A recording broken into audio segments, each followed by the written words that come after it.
So you guys, we missed a little bit of a beat, but we're back. We didn't miss too much of a beat, and we were talking about the concentration. So let's go back a little bit before we go forward. And we were talking about what happened when Anonymous released the information on the executives that have to do with the global financial structure back in when?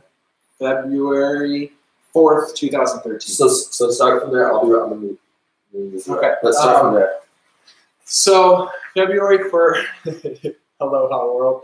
February 4th, 2013, which is right after the shift, the precession of the equinox shift, what we heard as the end of the world, the Mayan calendar shift, December 21st, 2012. So then right after that shift, Shadow Gold was released by Ren TV, which was seen by tens of millions of beings. That was created by David Wilcock. Then the Anonymous, working with benevolent aspects of the Pentagon, released 4,000 different accounts, Federal Reserve executive accounts, their credentials, their IP address, their phone number, and a Reddit user went through and called these beings and realized that these actually were who Anonymous was saying that they were, and said that this represented a huge shift in the global financial, just a huge shift in the global power structure.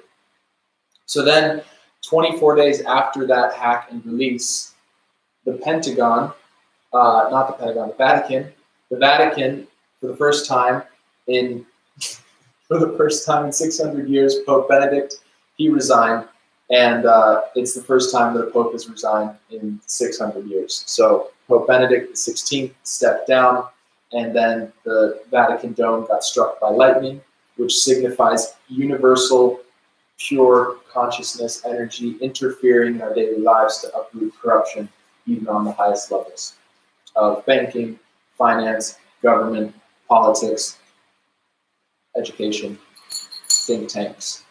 So then we're getting into, before it cut out, the Anunnaki and how the concept of humans being created to mine gold for the Anunnaki.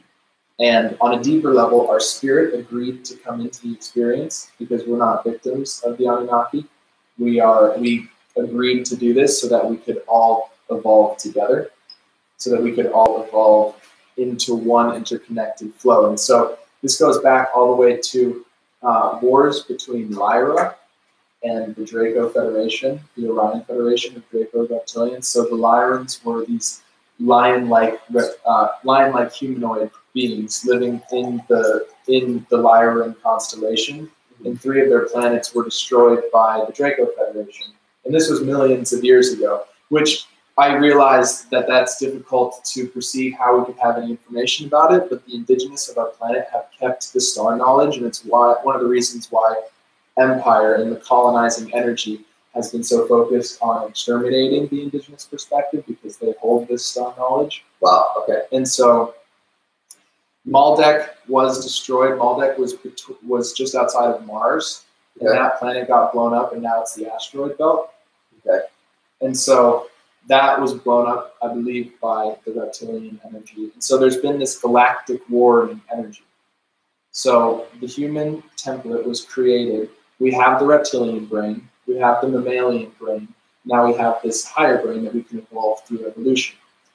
On a deeper level, though, we're spirits embodied. And spirit is the life force that's powering the human instrument. Right. And so the Anunnaki found a way to take the Atlantean consciousness, the human spirit, and to put it into these earth suits in a way that it wouldn't realize and remember that it was a multidimensional being. So you don't think we evolved from like a single cell on the planet? Okay. I think that we were... So just so you guys get a little bit of a... I think that we were seeded. Just so you guys get a little bit of a perspective on this. So I come from a little bit of a different perspective. That being said, I haven't done any research and I don't know anything about what Brother Connor is saying about this. So I'm totally open to hearing it. And that's why just try on and see what resonates. Yeah, well I'm gonna make 2 edits of this. And I'm gonna have both edits available to whoever wants to see it, you know. So I grew up with the perspective of evolution for sure. Yeah. That's what I learned in school. I learned about Darwin. I learned about survival of the fittest. Right. And so, and the idea that we were created by a God it just seemed absurd to me because I was conditioned by science and by evolution. Right. And I could see the clear dysfunction of the religions, of the Catholic Church, of the Roman Empire. And so it was just like, I don't want to believe in that. So I was totally shut off to any religious perspective. It's not even that you didn't want to, it's that it made more sense to believe in evolution. Right. It just it held more water. It held more water. And so a lot of beings talk about how this reptilian Draco consciousness is actually like the demonic Luciferian energy. Sure. Separate from Kali energy. Right. Totally separate. And it's also just, that was the time that that was just what the Hindus called that time. Right. The demonic energy is a totally, it's very different from the energy of the reset, which we were talking about earlier, and it has to do with, let's bring this a little closer. Well, it's a part of the reset too, because that demonic energy is shaking our consciousness awake. Right. So the idea that in Babylon, through in vitro fertilization, the Anunnaki and beings from the Sirius star system, through in vitro fertilization, put their DNA into the human template to create two subspecies within the human template. And loosely speaking, Dr. Neruda says that the Anunnaki are conquerors and the Syrians were colonists, and that those two bloodlines have been competing to see who can best suppress the multidimensional Atlantean consciousness within the Earth suit and to consolidate the resources of the planet in the hands of those bloodlines so that when we go back up in the density, as we're doing now, the Anunnaki can return and insert themselves into the global financial hierarchy without any resistance and have all the planet's resources already consolidated. So it's a harvesting. It's a harvesting. We're a program. So I'll get into the video before I start. It's a harvesting. So it's a process. It's instead of the Matrix where each of us are in the paradigm. Oh, thank you. Yeah. Wow, I didn't realize that. That's all good. So in the paradigm, what he's saying is that we're a program created to harvest at once. That's what I was kind of curious about when you were talking originally.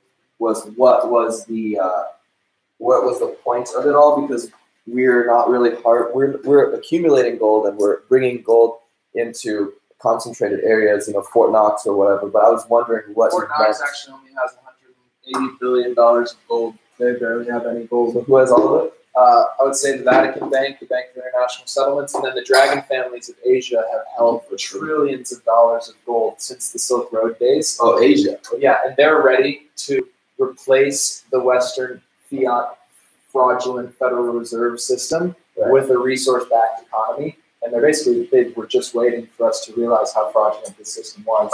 A great example of which is that the Fed was never audited. The Fed never opened its books until 2011, when the General Accountability Office first got to see its books, because Ron Paul and Robert Byrd and Bernie Sanders, they finally were able to do an audit of the Federal Reserve, and not a full audit, but just a partial audit. Right. But they found that behind the scenes of the bailout that we heard about, bless.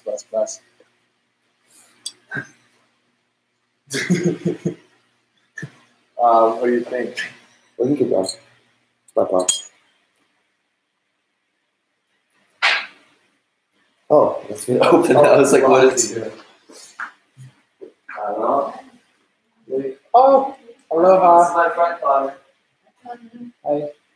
You want me to close the garage? No, don't close it yet. Please read it. Aloha.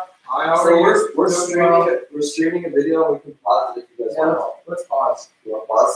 I mean, just in general. Oh, sorry. Okay. No, it's fine. How do you pause? Oh, we can't. We can just end the stream for now. Yeah. That one was honestly.